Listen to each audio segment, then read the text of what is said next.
जय हिंद दोस्तों, मैं नवीन शर्मा आप सभी का स्वागत करता हूं। आशा करता हूं आप सब एकदम अच्छे हैं, एकदम बेहतरीन हैं। एक बार सारे प्यारे दोस्त बताएंगे आप सब कैसे हैं। उम्मीद करेंगे बढ़िया होंगे, बेहतरीन होंगे, शानदार होंगे। और दोस्त, आज के हमारे इस सेशन का उद्देश्य यही था, जैसा कि मैंने आपको बताया कि आप स्टैटिक जीके को ख़त्म कर चुके हैं और जीएस का आपका जो सिलेबस है वो ऑन गोइंग है, जिसको आने वाले समय में आप पूरा कर लेंगे। तो बात ये हो जाती है कि जो हम पढ़ चुके हैं उसका रिवीजन कैसे करें, क्योंकि दोस्त मैं ये मानता हूँ कि जीएस में सबसे बेहतरीन चीज़ अगर कुछ है आपके स्कोर को बूस्ट करने के लिए, वो है रिवीजन। तो आज की क्लास में हम उन्हीं पॉइंट्स पर बात करने वाले हैं। बहुत लिमिटेड पॉइंट्स मैं आपको बताने वाला हूँ, जिन चीज़ों का आपको ध्यान रखना है। आप एक बार थम्स अप करके मुझे बताना, जी भैया जो आप हमें बताएंगे हम उसको फॉलो करेंगे। क्योंकि बहुत सारे स्टूडेंट ऐसा होता है जो अपने ही तरह से तैयारी करता है, जिसको ये लगता है कि उसकी अपनी जो कल्पनाएं हैं वो सही हैं। और साथ में कुछ स्टूडेंट्स का ऐसा वर्ग भी होता है कि सर हमको गाइड करो, हम उस प्रॉपर गाइडेंस पर चलेंगे। क्योंकि जीएस का जो आपका दिल्ली पुलिस का वेटेज है, जैसे कि कांस्टेबल में तो बहुत ज़्यादा है, 50% ही है। और बाकी दिल्ली पुलिस के सारे पार्ट्स में जो भी उसका वेटेज है उसको हम अच्छे से कवर कर पाएँ। देखो, सबसे पहली चीज़ तो मैंने Delhi police GS strategy video बनाई हुई है यूट्यूब पर, उसको आपको फॉलो करना चाहिए। और दूसरी चीज़, हम आज जो बात करने वाले हैं, आज मुख्य बात करने वाले हैं हम रिवीजन पर। ठीक है, देखो सबसे पहले तो मैं आपको बताऊं, सब्जेक्ट आपको पता ही है दिल्ली पुलिस के लिए सब्जेक्ट कौन कौन से हैं। मैं वेटेज के हिसाब से लिख रहा हूँ, ठीक है, वेटेज के हिसाब से सब्जेक्ट लिख रहा हूँ मैं, अकॉर्डिंग टू द वेटेज। यानी किस सब्जेक्ट को आपको अपने वेटेज पर रखना है। वेटेज का मतलब जहां से, जिस सब्जेक्ट से क्वेश्चन सबसे ज्यादा पूछे जाएंगे। तो पहला कौन सा होगा? स्टैटिक जीके होगा। स्टैटिक जीके होगा। स्टैटिक जीके के बाद में आपका हिस्ट्री होगा। ठीक है, हिस्ट्री और पॉलिटी लगभग बराबर वेटेज के सब्जेक्ट हैं, पॉलिटी होगा। फिर आपका ज्योग्राफी होगा। फिर आपका इकोनॉमिक्स होगा। इकोनॉमिक्स के बाद में आपका आपका साइंस होगा, साइंस। ठीक है, तो ये वेटेज का घटता हुआ क्रम है। अब बचता है इसमें करंट अफेयर्स। तो करंट अफेयर्स के लिए आपको अलग से गाइड करेंगे। ठीक है, करंट अफेयर्स, करंट अफेयर्स इसके लिए अलग से गाइड करेंगे। तो ये सुनना जरा ध्यान से, है ना, और इसको इम्प्लीमेंट करने का प्रयास करना कि मैं इसको फॉलो करूँगा। और इसको अगर आप फॉलो करेंगे तो मैं ये कहता हूँ आपका कि आपका स्कोर बहुत अच्छा जाएगा जीएस में, और आप सिलेक्शन के प्रबल दावेदार हो जाएंगे। तो उस चीज़ को देखना जरा ध्यान से। तो क्या बात करने वाले हैं हम यहाँ पर? सबसे पहली बात हम आज करेंगे आपका रिवीजन के बारे में। और इसको नोट करना प्लीज, मैं 5 6 7 पॉइंट ही आपको बताऊंगा मुश्किल से। तो रिवीजन कैसे करें, यानी कि आपका जो बूस्ट होगा, जिसको आप पढ़ते जा रहे हैं अभी, आप इसमें साथी ऐसे कंसीडर मत करना कि भैया मैंने तो अभी ये सब्जेक्ट नहीं पढ़ा है, वो नहीं पढ़ा है। आने वाले समय में आपका वो विषय हो ही जाएगा, चाहे वो 15 दिन बाद हो, चाहे 1 महीने बाद उसको पूरा करें। बहुत सारे स्टूडेंट्स का पूरा हो चुका होगा, बहुत सारे स्टूडेंट्स का 70% हो चुका होगा, बहुत सारे स्टूडेंट्स का ऐसा होगा आपका कि भैया मैं तो अभी 30% ही कर चुका हूँ। वो आप अपने हिसाब से ढाल लेना चीज़ों को, कि जो भी आपने पढ़ा है उसका रिविजन कैसे करेंगे। ठीक है, ध्यान से देखना। तो रिवीजन कैसे करें, उसमें सबसे पहली चीज आएगी आपका जो जर्नल फिनोमिना है, मैंने आपसे कह ही रखा, स्कैन टेक्निक। हम सब करें इसको, कितने लोग जानते हैं? स्कैन टेक्निक का इस्तेमाल जरूर करना है, स्कैन टेक्निक का यूज जरूर करना है साथ ही अपने रिवीजन में। जैसे कि मैं आपसे बात करूं, स्कैन टेक्निक क्या है।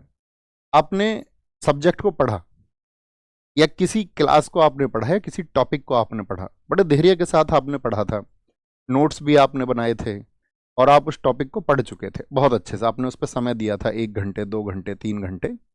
अब बात आती है उसके रिवीजन की। तो स्कैन टेक्निक क्या है कि आपको जो पढ़ना है ना, जिसको नोट आप कर चुके हैं या किसी भी सोर्स से आप पढ़ रहे हैं, चाहे बुक से पढ़ रहे हैं, उसका फास्ट रिवीजन होना चाहिए। दूसरी चीज क्या है? दूसरी चीज है फास्ट रिवीजन। ऐसा नहीं है कि आप उतना ही समय उसमें दे रहे हैं जितना कि आपने उसको लिखते समय दिया था। फास्ट रिवीजन, फास्ट रिवीजन का मतलब क्या है? उसको एकदम तेजी से पढ़िए। ठीक है, अब तेजी से पढ़ के, स्कैन टेक्निक का मतलब है अपनी आंखें बंद कीजिए, आंखें बंद करके मेमोराइज करिए आंखों के सामने अपना, यानी कि जो मस्तिष्क है, माइंड है, उसके सामने वो इमेज क्रिएट करने का प्रयास कीजिए। अच्छा, पहली लाइन में ये लिखा हुआ था, कुछ आप भूल जाएंगे, डोंट वरी। ऐसा नहीं है कि आप कहेंगे भैया मैंने तो आंखें बंद की और चीज़ों को जैसे ही मेमोराइज किया तो बहुत सारे फैक्ट मुझे याद आए और बहुत सारे नहीं आए। वो होगा सभी के साथ में। लेकिन आप जैसे ही आंखें खोलोगे और देखोगे, अच्छा ये मुझे याद आ गया था अभी और ये नहीं याद आया, तो जो नहीं याद आया था उसको अंडरलाइन कर लेना है। स्कैन टेक्निक का यूज जब करो तो जो भूलो उसको अंडरलाइन कर लेना है। पहली बार में जो भूलो उसे क्या कर लेंगे, जो भूल जाएंगे उसको अंडरलाइन कर लेंगे। बात क्लियर है? तो आपको पता रहेगा। अच्छा, ये आपकी मेमोरी के परे की चीज है, यानी कि जो मेमोरी के परे होती है ना, जिसको मेमोरी भूल जाती है उसको बोलते हैं शॉर्ट टर्म मेमोरी। और जिसको आप आंख बंद करके याद कर पाए थे वो आपकी लॉन्ग टर्म मेमोरी में सेट हो चुका था। शायद उसको आपको रिवाइज करने की बहुत कम जरूरत पड़ेगी, क्योंकि जब तक दोस्त ये आइडेंटिफाई आप नहीं कर लोगे कि ये मैं भूलता हूं, ये मुझे याद नहीं आता, और उसको अंडरलाइन कर लोगे तो आपका उस पर विशेष ध्यान रहेगा। बात आई? अब आपने उसको अंडरलाइन किया, जैसे कोई टॉपिक अभी बताएंगे कितना समय देना है। अब आंखें बंद करिए, मेमोराइज करिए, आपकी जो एफिशिएंसी है वो बढ़ जाएगी और आप इसको इस्तेमाल करना, आप देखोगे ये वाकई कमाल का है। इससे कमाल की कोई चीज हो नहीं सकती आपका रिवीजन के टाइम पे। बात क्लियर है? तो रिवीजन कैसा करेंगे? फास्ट करेंगे, फास्ट रिवीजन। और जब आप फास्ट रिवीजन करेंगे तो अपने पास में रखेंगे एक रफ सीट। कैसी सीट रखेंगे? Rough seat. ये रफ सीट का क्या यूज है? आपने स्कैन टेक्निक से कुछ याद किया, माइंड में इमेज भी बना ली। अब जो इमेज बनी थी उसको शॉर्ट में लिखना, आप खुद से क्वेश्चन करना है। जैसे मान के चलो आप पढ़ रहे थे कोई म्यूजिकल इंस्ट्रूमेंट टॉपिक आप पढ़ रहे थे, या आपने हिस्ट्री का कोई टॉपिक पढ़ा था 1857, या पॉलिटी का आपने पढ़ा था फंडामेंटल राइट। अब खुद से क्वेश्चन करना कि भाई आर्टिकल 14 में क्या है, या आप बोलोगे तबला से संबंधित कौन कौन लोग मुझे याद हैं, या आप बोलोगे 1857 क्रांति के फैक्ट कौन कौन से मुझे याद है। इस तरह से जब आप चीजों को अपनी रफ सीट पे जिस टॉपिक को आपने पढ़ा है उसको लिखोगे तो उससे क्या होगा दोस्त, फिजिकल मेमोरी आपकी काम करने लग जाएगी, यानी आपका हाथ चल रहा है उस समय पे। और यदि याद करते समय आपका हाथ चल रहा है तो इसका मतलब है आप जागृत अवस्था में हो, क्योंकि रिवीजन के समय पे आप कभी भी नोटिस करना, जब आप अपना रिवीजन करते हो तो नींद बहुत आ जाती है। होता है ऐसा किस किस के साथ में? थम्स अप करें, थम्स अप करके बताएं ऐसा किस किस के साथ में होता है कि रिवीजन करते समय नींद बहुत आ जाती है। ये बहुत आपका फैक्ट है, काम करता है। तो आप जब फिजिकल मेमोरी अपनी लेके आएंगे ना, हाथ से लिखें, अच्छा ये तो अभी मैंने याद किया था, मेमोराइज किया था, और शॉर्ट में लिखना, एकदम छोटा, किसी को समझाना नहीं है आपको ना, उसको बहुत सुंदर लिखना, बहुत छोटे से में, जैसे बोलते हैं ना हिंदी में, उसको घुचड़ मुचड़ लिख देना है, बस आपको याद होना चाहिए, आपके माइंड में वो फैक्ट आ रहे हैं। बात क्लियर है? यहां तक की बात क्लियर है? ठीक है, तो रफ सीट का यूज करें और याद रख लेना हर एक टॉपिक आपका 4 से 5 बार रिवाइज हो जाना चाहिए। आप कहेंगे भैया इतना समय कहां से आएगा मेरे पास में? इतना समय, देखो समय कभी नहीं लगता। आप चाहें तो आप ये कहना चाह रहे हैं मेरे पास समय नहीं है, नहीं मैं रिवीजन नहीं कर पाऊंगा, तो इसका मतलब है कि आप फिर बेहतर परफॉर्मेंस भी नहीं कर पाओगे। तो 4-5 बार रिवीजन कैसे करें? अब आप अपने किसी टॉपिक पे आगे बढ़ रहे हैं, मान के चलो आप पॉलिटी आधा अभी तक पढ़ चुके हैं, या आप ज्योग्राफी को आधा पढ़ चुके हैं, या स्टैटिक जीके आप आधा पढ़ चुके हैं, या पूरा पढ़ चुके हैं, उस बात का कोई मतलब ही नहीं, आप कुछ तो पढ़ चुके होंगे ना। तो उस टॉपिक को आपने उठाया कि भाई मुझे जो है ये टॉपिक उठाना। अब टॉपिक कैसे उठाएंगे? तो जो रिवीजन होना चाहिए डेली 4 से 5 बार तो रिवीजन होना चाहिए एग्जाम टाइम तक। ये मैं नहीं कह रहा हूं एक ही दिन में, एग्जाम टाइम तक इस बात का ध्यान रखना कि हर एक टॉपिक आपका 4-5 बार रिवाइज हो जाए। अब मैंने कहा 4-5 बार रिवाइज करेंगे तो यहां पे सबसे इंपॉर्टेंट बात क्या है? सबसे इंपॉर्टेंट बात क्या है कि आपको डेली डेली 4 टॉपिक उठाने हैं। 4 से 5 टॉपिक उठा सकते हो आप रिवीजन के लिए, 4-5 टॉपिक रिवीजन के लिए। अगर आपने दोस्त इसको फॉलो कर लिया ना, मैं ये कहता हूं तुम कमाल करोगे। और जिस दिन सिलेक्शन हो उस दिन बोलना इस बात को कि मैंने इस तरह से रिवीजन किया था जैसे आपने मुझे बताया था। जैसे डेली 4 से 5 टॉपिक आपने ले लिए और उनको नोट करना, मतलब अपना टास्क बनाना है आपको। ठीक है, ये आपका डेली टास्क होना चाहिए, डेली टास्क। आप सुबह उठेंगे और अपने 2 मिनट इस बात को देंगे कि क्रम से भाई आज पॉलिटी का सबसे पहला चैप्टर मेरा प्रस्तावना है, प्रीएम्बल, वो मुझे आज रिवाइज करना है। अच्छा, मेरा हिस्ट्री का पहला जो है ये टॉपिक है, ये मुझको रिवाइज करना है। अच्छा, मेरा ज्योग्राफी का पहला टॉपिक, आपके नोट्स होंगे तो आप उसमें लिख लेना मुझे ये रिवाइज करना है। जो अगर तुमने उस टॉपिक को ध्यान से पढ़ा था ना दोस्त, तो मैं ये कहता हूं कि हर एक टॉपिक को आप 10 से 15 मिनट देना, बस करके देखना। 10 से 15 मिनट देना और आप देखोगे 10 मिनट में आपका रिवीजन हो गया। 10 मिनट में क्या हो जाएगा? 10 मिनट में अगर आपने उसको पढ़ा था, नोट्स बनाया, तो आप उसको देख के रिवाइज कर लोगे। अब हाथ में पेन रखना ही है, स्कैन टेक्निक रखोगे, एक बार मेमोराइज करा क्या क्या पढ़ा था और शॉर्ट नोट्स अपने कागज पे बना दिए, तो 15 से 20 मिनट में तुम्हारा टॉपिक तैयार हो जाएगा। यानी कि 1 से 1.5 घंटे में आपके 4-5 टॉपिक रिवाइज होंगे रोज। इससे ज्यादा समय नहीं देना है। क्योंकि आप चीज़ों को पढ़ भी रहे होगे, सीख भी रहे होगे। तो ये मान लो जर्नली 1 से 1.5 घंटा आपका किसका होना चाहिए, रिवीजन का। तो भैया जीएस की बात कर रहे हैं हम, जीएस की, तो रिवीजन होना चाहिए 1 से 1.5 घंटे डेली। करेंगे ये? क्योंकि अगर आप बहुत सारा पढ़ते रहोगे, हमेशा माइंड क्या बोलता है, नया आया नया आया, इसको पढ़ लो इसको पढ़ लो, और हम उन चीज़ों को बार बार रिवाइज नहीं कहते करते हैं जो हमको करनी चाहिए, और एक समय पर वो मेमोरी क्या हो जाती है हमारी, धूमिल हो जाती है, और फिर अपने उसको एक समय पर समय भी दिया था और फिर उसका फायदा भी नहीं रहा। तो इसको क्या बोलते हैं, स्टूडेंट इसी कारण से कई बार चीज़ों को पढ़ने के बाद भी सफल नहीं हो पाता। तो बोलेंगे हाँ जी भैया 1 से 1.5 घंटे हम डेली रिवीजन को रखेंगे। उस डेली के रिवीजन में हमारे 4 से 5 टॉपिक होंगे। कभी कभी वो टॉपिक छोटा भी होगा, हो सकता है 5 मिनट में आप उसको रिवाइज कर लो। कई बार वो टॉपिक थोड़ा बड़ा भी होगा जिसमें शायद आपको 20 से 25 मिनट भी लग जाए। बात क्लियर है यहाँ तक की? भैया इसको हम अप्लाई करेंगे, जरूर अप्लाई करेंगे। छठी सबसे इंपॉर्टेंट बात है, प्राइम टाइम में रिवीजन मत करना कभी। प्राइम टाइम में, प्राइम टाइम में रिवीजन नहीं। अब ये प्राइम टाइम क्या होता है, देखो ये आप सबके लिए डिफरेंट होगा। जैसे मैं आपसे ये नहीं कह सकता सुबह पढ़ना अच्छा होता है, रात को पढ़ना अच्छा होता है, ये बेबुनियादी बातें हैं। ये आपका डिपेंड करता है स्टूडेंट का, उसका माइंडसेट क्या है। भाई बहुत सारे ऐसा होंगे वर्किंग होंगे, बहुत सारे ऐसे होंगे कुछ आपका एकदम से प्रॉपर स्टूडेंट ही होंगे, तो ये सबके लिए अलग अलग रहेगा। किसी को सुबह अच्छा पढ़ा जाता होगा, कोई सुबह उठ के पढ़ता होगा, कोई ऐसा होगा कि सुबह 5 बजे नहीं उठता होगा, वो उठता ही 8 बजे होगा। तो क्या उसका सिलेक्शन नहीं होगा? हो सकता है, बिल्कुल। ऐसा कुछ नहीं है कि आप सूरज से पहले ही जागोगे तो ही सिलेक्शन होगा। बहुत सारे लोग रातों में पढ़ते हैं और सेलेक्ट होते हैं। तो आपका एक प्राइम टाइम होगा जिस टाइम पे आप नोटिस करना। प्राइम टाइम आप अपना कैसे नोटिस करोगे? तो आप अपना प्राइम टाइम नोटिस ऐसे कर सकते हो कि भाई मेरी सबसे अच्छी पढ़ाई किस समय पे सबसे ज्यादा रेगुलर में रहता हूँ। तो आप कहेंगे यार मैं डेली रात को 8 से 10 पढ़ता ही हूँ, या यार मैं लाइब्रेरी में जब जाता हूँ तो दोपहर के टाइम 12 से 2 या 12 से 4 में पढ़ता ही हूँ, या सुबह 10 से 12 में रेगुलर पढ़ता ही हूँ। तो वो आपका प्राइम टाइम है जिसमें आप पिछले कई महीनों से अपने माइंड को ये मैसेज दे चुके हो कि ये मेरे पढ़ने का टाइम है। तो प्राइम टाइम में कभी भी रिवीजन मत कर लेना।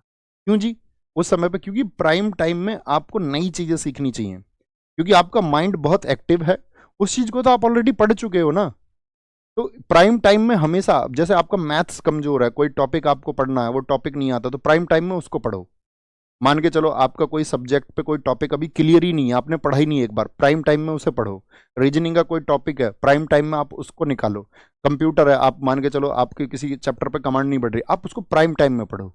एक चीज लिख लो अपने कॉपी पे कि जिसको आप नहीं जानते हैं उसको आपको अपने रेगुलर टाइम यानी प्राइम टाइम पे पढ़ना है। प्राइम टाइम क्लियर है? क्योंकि अगर प्राइम टाइम पे आप रिवीजन कर लोगे ना तो आपको इतनी बोरियत आ जाएगी, फिर आपको लगेगा यार ठीक है कल करता हूं। ये इसी वजह से आता है।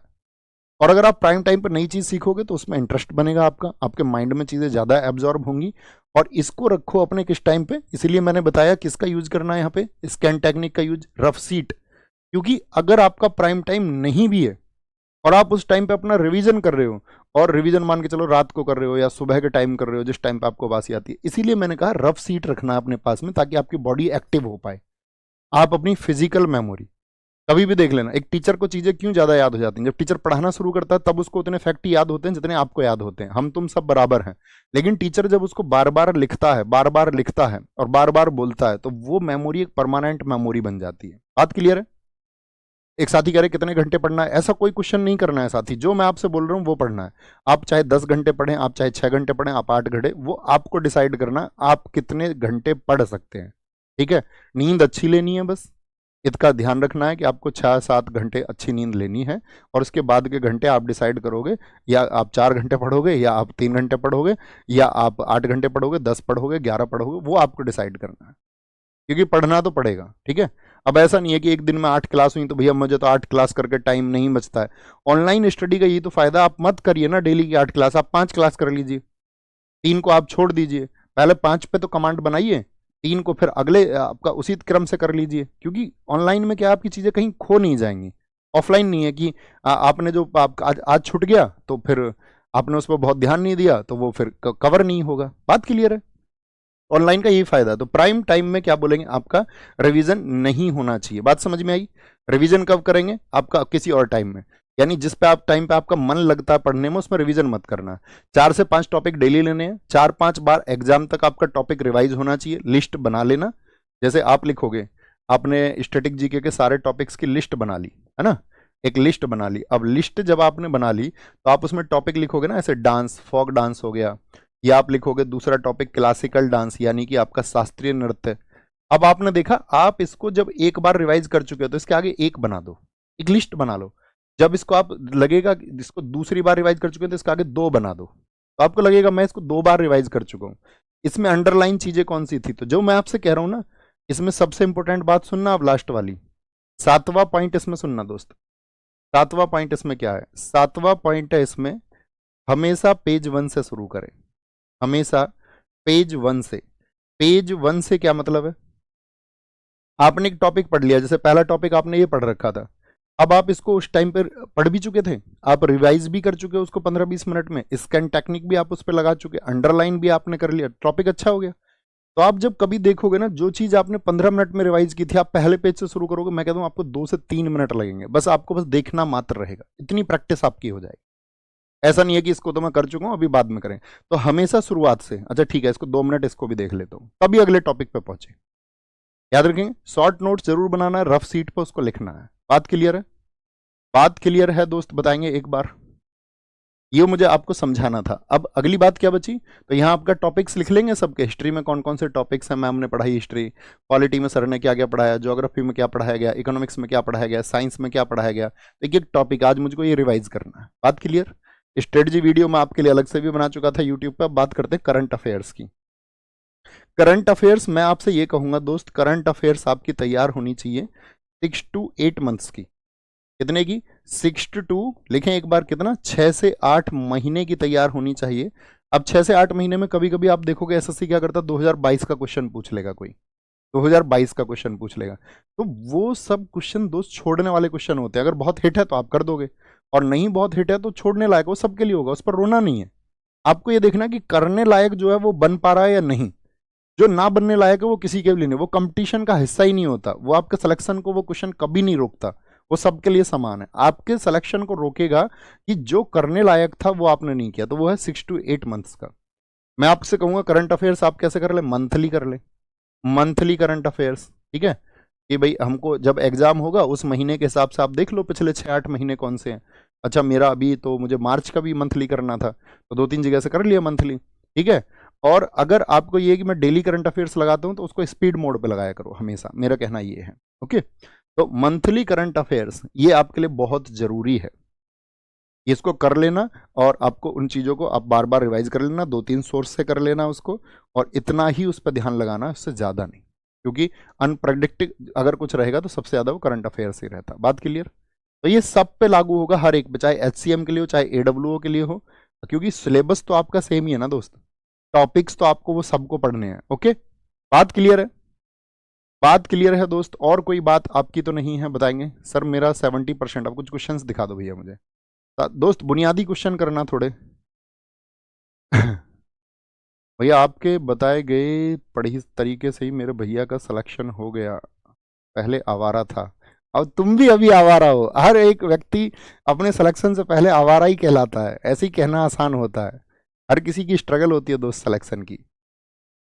सर करंट अफेयर्स के नोट्स बनाए या नहीं बनाए, बनाने चाहिए दोस्त, अगर आप उसको ज्वाइन करते हैं, क्योंकि करंट अफेयर्स में क्या है कि जैसे आपके सामने कुछ आया तो आप देखोगे, करंट अफेयर्स की क्लास यदि आप कर रहे हैं तो आप उसमें देखोगे ना, एडिशनल फैक्ट कुछ है इसका, स्टैटिक जीके का फैक्ट क्या बन सकता है, तो आप सोचोगे अच्छा कहीं पर डीआरडीओ का नया क्वेश्चन आ गया, तो आप सोचोगे ना डीआरडीओ की स्थापना 1958 में हुई, नई दिल्ली में इसका हेडक्वार्टर है, और डीआरडीओ हमारे डिफेंस के लिए काम करता है, एचएएल का क्वेश्चन है, इसरो का क्वेश्चन आ गया, तो आप उसके बारे में स्टैटिक फैक्ट थोड़े से अपने मेमोराइज करते चलें, ओके भैया। प्रैक्टिस सेट, हाँ जी प्रैक्टिस सेट का मैं आपको बता चुका हूँ, ये बात क्लियर है यहाँ तक कि थम्स अप कर दीजिए।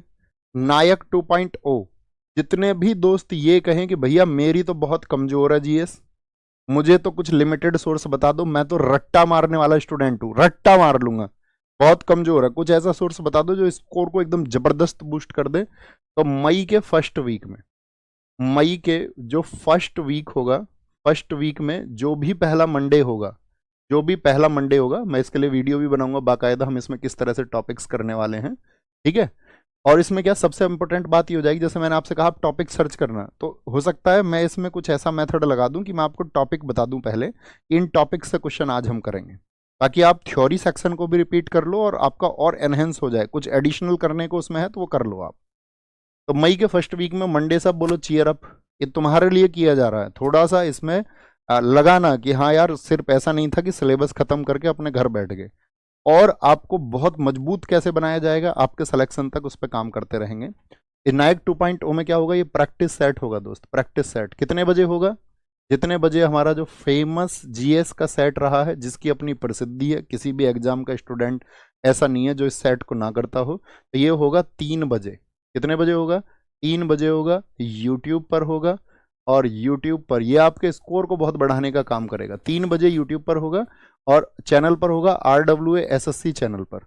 और इसमें हम ध्यान रखेंगे सारे SSC के एग्जाम्स। भाई ऐसा तो नहीं है ना आपको सिर्फ दिल्ली पुलिस देना है, आपको हो सकता है कल MTS भी देना है, कल आपको CHSL भी देना है, CPO भी देना है, आपको CGL भी देना है, ठीक है। आपको हो सकता है स्टेनो देना हो, या आपको यूपी पुलिस का एग्जाम भी आपका हो, ठीक है। आपका रेलवे का एग्जाम भी हो सकता है। एक स्टूडेंट ऐसा तो है नहीं भाई, बहुत कम स्टूडेंट होते हैं जो कोर सिर्फ एक एग्जाम उनको देना होता है। तो बाकी सबका इनका सिलेबस सेम है, जितने भी एग्जाम्स के मैंने नाम लिए। तो आप उसकी चिंता मत करना कि भैया मैं इस एग्जाम की तैयारी कर रहा हूँ या मैं उसकी कर रहा हूँ, सबका सेम है। बोलो सेम लिखो कमेंट में, बात समझ में आ गई। आपके जो भी एग्जाम होंगे दिल्ली पुलिस के अलावा आप SSC का जो भी एग्जाम दोगे, चाहे रेलवे दें चाहे आप यूपी पुलिस का एग्जाम दें, स्टेट का, इन सब के लिए ये कारगर रहेगा। नायक 2.0 RWA SSC चैनल पे जाना जिस दिन ये शुरू हो, और बस एक बार सेम के बाद में लिख देना भैया प्रॉमिस है इस सेट का एक एक शब्द हमें ध्यान रहेगा। एग्जाम में जब हम एंटर करेंगे तो इस नायक 2.0 सेट का, इसके लगभग शादी 30 से 35 सेट होंगे, 40 भी हो सकते हैं, देखेंगे, वो डिपेंड करेगा सिलेबस हमारा कवर होता है नहीं।